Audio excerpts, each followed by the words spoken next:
কপালভাতি। কপালভাতি প্রাণায়াম। কপালভাতি, কপাল কথার অর্থ কপাল, ভাতি অর্থাৎ দীপ্তি বা উজ্জ্বলতা।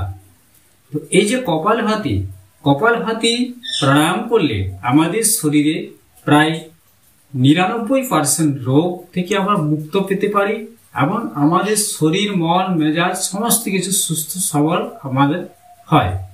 তো কপালভাতি প্রাণায়াম আমরা অনেকেই করি। কপালভাতি প্রাণায়াম করার সময় এই ভুলগুলো তোমরা করো না তো? তা না হয় কপালভাতি প্রাণায়াম যতই করো তোমাদের কোনো উপকার হবে না। আর কপালভাতি প্রাণায়াম সঠিকভাবে, সঠিক পদ্ধতি, সঠিক নিয়মে করলে তোমরা কোনো কিছু করার দরকার নেই। শুধুমাত্র কপালভাতি করলে যে উপকারিতা পাবে কোনো কিছুতেই পাবে না। তো কপালভাতি করার একটা নির্দিষ্ট পদ্ধতি, একটি নির্দিষ্ট নিয়ম আছে। সঠিক নিয়মে সঠিক পদ্ধতি করলে তবে কপালভাতি কাজ করে।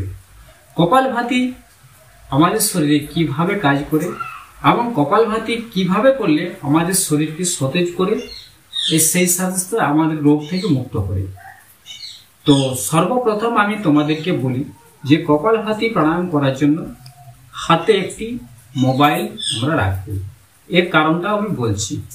আমি তোমাদেরকে এই ভিডিওতে আজকে সেই সমস্ত বিষয়গুলো আমি তোমাদেরকে দেখাবো যে কপালভাতি কিভাবে সঠিকভাবে করলে আমাদের শরীরে সঠিকভাবে কাজ করবে, সঠিক উপকারিতা বা সঠিক লাভবান হব বা আমরা উপকারিতা পাবো, এবং কখন কিভাবে করতে হয়, কত সময় করতে হয়, কোন সময় শ্বাস নিতে হয়, কোন সময় ছাড়তে হয়। কারণ কপালভাতি একটি প্রাণায়াম, আর প্রাণায়াম কথার অর্থ হলো প্রাণ অর্থাৎ প্রাণবায়ু, আমাদের প্রাণ অর্থাৎ বায়ু, আমাদের যে প্রাণবায়ু। আয়াম কথার অর্থ হলো আরাম। তাহলে আমাদের এই প্রাণবায়ুকে আরাম দেওয়ার জন্য প্রাণায়াম কথার অর্থ হলো প্রাণায়াম। আর এই প্রাণায়াম কথাকে আমরা, যেহেতু শ্বাস প্রশ্বাসের এটি একটি ব্যায়াম বা প্রাণায়াম, তাই আমাদের অবশ্যই প্রাণবায়ুকে আরাম দেওয়ার জন্য সঠিক পদ্ধতি সঠিকভাবে না করলে কপালভাতি কাজ করে না। আমি সমস্ত কিছু বিস্তারিত তোমাদেরকে দেখাবো যে কপালভাতি কি করে করতে হয়, কিভাবে করতে হয়, কি পদ্ধতিতে করতে হয়, শ্বাস কতক্ষণ নেব, কতক্ষণ শ্বাস ধরে রাখবো, ছাড়বো, বিভিন্ন কিছু আমি সমস্ত কিছু সম্পূর্ণ পদ্ধতি, সঠিক পদ্ধতি তোমাদেরকে দেখাবো। এবারে বলি যে কপালভাতি আমাদের শরীরে কিভাবে কাজ করে। কপালভাতি মূলত এক ধরনের শ্বাস প্রশ্বাসের ব্যায়াম, এটা আমাদের সকলেই জানি, এবং এটি একটি প্রাণায়াম। কপালভাতি করলে আমাদের যে ফুসফুসের মধ্যে জমে থাকা কার্বন ডাইঅক্সাইড বাইরে বের করে দেয়, টক্সিন বের করে দেয়, এবং শ্বাসনালীতে জমে থাকা বা শ্বাসনালীকে আমাদের পরিষ্কার করে। এছাড়া শরীরে অক্সিজেনের মাত্রা বাড়িয়ে তোলে, রক্তে অক্সিজেনের মাত্রা বাড়িয়ে তোলে, যার ফলে আমাদের মস্তিষ্ক এবং শরীরের প্রতিটি কোষে অক্সিজেন পৌঁছে যায়, ফলে উদ্যমতা এবং সতেজতা আমাদের শরীরের মধ্যে আসে। এছাড়া এই কপালভাতি প্রাণায়াম করলে আমাদের স্নায়ুতন্ত্রকে সক্রিয় করে। দ্রুত শ্বাস প্রশ্বাসের কারণে মস্তিষ্কে এবং স্নায়ুকোষ সক্রিয় হয়, মনোযোগ বাড়ে, স্মৃতিশক্তি বাড়ে। এছাড়া আমাদের পরিপাক তন্ত্র শক্তিশালী হয়। বারবার সংকোচন প্রসারণ হওয়ার ফলে আমাদের পেটের ভিতরে যেসব অঙ্গ প্রত্যঙ্গগুলো আছে সেগুলো বারবার মেসেজ হয়। মেসেজ হওয়ার ফলে হজম শক্তি বৃদ্ধি পায়। হজম শক্তি বৃদ্ধি পেলে আমাদের পেটের যাবতীয় রোগ থেকে আমরা মুক্ত পেতে পারি। কোষ্ঠকাঠিন্য, বদহজম, গ্যাস, অম্বল, প্রায় 99% রোগ থেকে আমরা মুক্তি পেতে পারি। এবং মানসিক স্বচ্ছতা ও প্রশান্তি দেয়। মস্তিষ্কে রক্ত সঞ্চালন দ্রুত হয়, বৃদ্ধি পায়, ফলে কি হয়, আমাদের টেনশন, মাইগ্রেনের সমস্যা বা অবসাদ, মানসিক শান্তি আসে, টেনশন দূর হয় এবং মন শান্ত হয়ে যায়। এছাড়া আগেকার ঋষি মুনি যারা ছিলেন তারা এই সব প্রাণায়ামকে নিজেদের আজ্ঞা চক্রকে জাগ্রত করার জন্য, তৃতীয় ত্রিনেত্রকে জাগ্রত করার জন্য প্রাণায়াম দীর্ঘ সময় ধরে তারা করত, এবং এটি আধ্যাত্মিক শক্তিকে বৃদ্ধি করার জন্য তারা করত। কিন্তু বর্তমান সময়ে আমরা এক্সারসাইজ বা প্রাণায়াম করি আমাদের নিজের শরীরকে সুস্থ রাখার জন্য। তো এক কথায় কপালভাতি বলতে গেলে শুধু শ্বাস প্রশ্বাসের ব্যায়াম নয়, আমাদের শরীর, মন, মস্তিষ্ককে একসাথে শুদ্ধ এবং শক্তিশালী করে তোলে। তো কপালভাতি ঠিক এইভাবে কাজ করে। তো এবারে বলবো এই যে মোবাইলে কি করবে তোমরা? মোবাইলে তোমরা টাইমার লাগিয়ে টাইম দিয়ে রাখবে। কপালভাতি করার সর্বপ্রথম হচ্ছে সঠিক প্লেস বলতে যেহেতু শ্বাস প্রশ্বাসের ব্যায়াম বা প্রাণায়াম সেহেতু খোলামেলা মুক্ত হওয়াতে বা মুক্ত জায়গায় করা উচিত। আজ যেহেতু বৃষ্টি পড়ছে যার জন্য আমি ঘরের মধ্যে এটা তোমাদেরকে দেখাচ্ছি, তা না হয় আমি যতগুলো আমি এক্সারসাইজ তোমাদেরকে করে দেখাই সমস্ত খোলামেলা মুক্ত জায়গায় করি। সর্বপ্রথম খোলামেলা জায়গায় একটা কোনো মাদুর বা কোনো কিছু পেতে তার উপরে তোমরা বসবে। ঠিক এইভাবে শুদ্ধাসন, ভদ্রাসন বা পদ্মাসন বসে মেরুদণ্ড স্ট্রেট রাখবে। এবারে সেকেন্ডে একবার শ্বাস বের করতে হবে। মনে রাখবে সবসময় মনের চিন্তা কিন্তু শ্বাসের দিকে থাকবে। আমার সামনে যেন একটা ছোট প্রদীপ জ্বলছে, আমি প্রদীপকে যদি সামনে থেকে ফু দিয়ে নেভানো হয় তাহলে আমি যেভাবে ফুটে দেব, খুব জোরেও না খুব আস্তেও না, মধ্যম গতিতে আমি শ্বাস নাক দিয়ে বের করব। কিন্তু শ্বাস নেওয়ার সময় আমাকে কোনো ধ্যান দেওয়ার দরকার নেই, শুধুমাত্র আমার শ্বাসটা নাক দিয়ে বেরোবে। এবং সেকেন্ডে একবার যখন আমি নাক দিয়ে শ্বাস বের করাবো মুখ বন্ধ থাকবে, শ্বাস যখন আমি নাক দিয়ে বের করবো তখন আমার যে মলদ্বার সংকুচন প্রসারণ হবে এবং সেই সাথে পেট, এটা আশা করি সকলেই জানো যে কপালভাতি করার সময় পেটে একটা ধাক্কা সৃষ্টি হয়। এবং মনে রাখবে যে মুখের মধ্যে কোনো ভঙ্গিমা দেখাবে না। অনেকেই এরকম করে নিজের স্ট্রেট, মেরুদণ্ড স্ট্রেট থাকবে, এরকম হবে না। এগুলো ভুল পদ্ধতি, কাজ হবে না। আর শ্বাসের প্রতি, শ্বাস ছাড়ার প্রতি কোনো চাপ দেওয়া যাবে না, স্বাভাবিক মধ্যম গতিতে। চলো আমি দেখাই। ধ্যান মুদ্রাতে বসলাম, চোখ বন্ধ করে সেকেন্ডে একবার, মিনিটে 60 বার।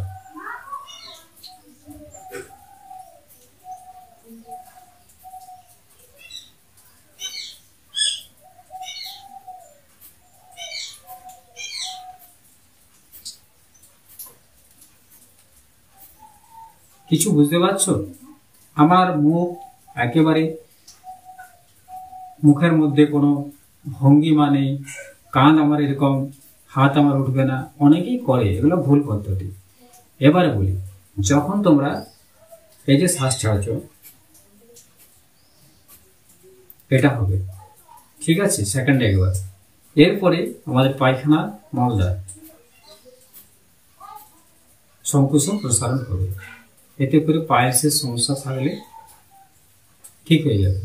এবং এই যে বারবার পেটে ধাক্কা লাগার ফলে তোমাদের একটা কথা বলি, সেকেন্ডে একবার, মিনিটে 60 বার। যখন তোমরা নিজের আয়ত্তে নিয়ে আসবে তখন টানা 5 মিনিট 10 মিনিট করো, কোনো অসুবিধা নেই। প্রথম তোমরা যদি 5 মিনিট 10 মিনিট করো পেটের মধ্যে ব্যথা হতে পারে, নিজেকে অস্বস্তি বোধ মনে হতে পারে।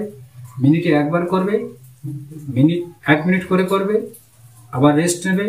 রেস্ট নেওয়ার সময় মনে থাকবে যখন আমি 1 মিনিট হয়ে গেল, টাইম দেখে, আমার মোবাইলে টাইম দেওয়া 1 মিনিট হয়ে গেল, দেখবে যে আমার 360 কাউন্ট হয়ে গেল। মিনিটে একবার, অর্থাৎ যদি 5 মিনিট করি তাহলে 5-6 মানে 5-6 60, অর্থাৎ 60 গুণ 360 বার।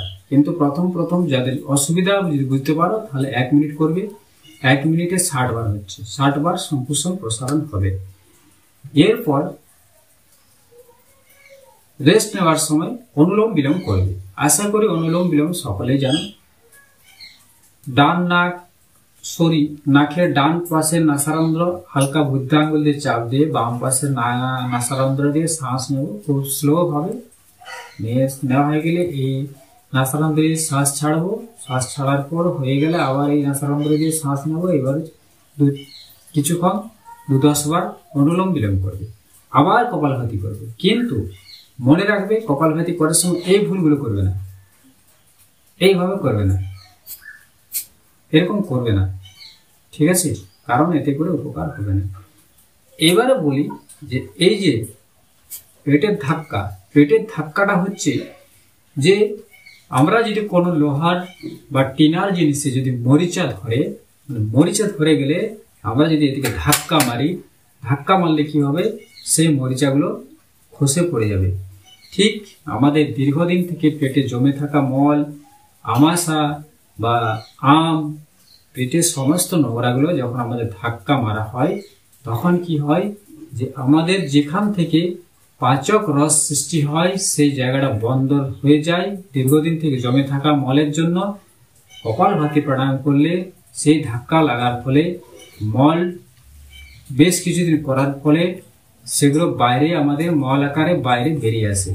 কপালভাতি হচ্ছে এটাই কাজ, এবং রক্ত সঞ্চালনকে বৃদ্ধি করে, অক্সিজেনের মাত্রা বাড়ায়, ফুসফুসে জমে থাকা কার্বন ডাইঅক্সাইড বের করে, শ্বাসনালী পরিষ্কার করে। কপালভাতি এক কথায় শরীরের 99% রোগকে মুক্ত রাখে। তো কপালভাতি ঠিক এইভাবে তোমরা করবে। যাদের সম্ভব হবে 5 মিনিট 10 মিনিট করে করো। যদি কিছু অনুভব করতে পারো, অস্বস্তি বোধ করতে পারো, তাহলে রেস্ট নেবে, তারপরে আবার করবে। কিন্তু মনে রাখবে, আবার বলছি, এরকম কিছু মুখে ভঙ্গিমা, কাঁধ এরকম করবে না, মেরুদণ্ড স্ট্রেট থাকবে। শুধুমাত্র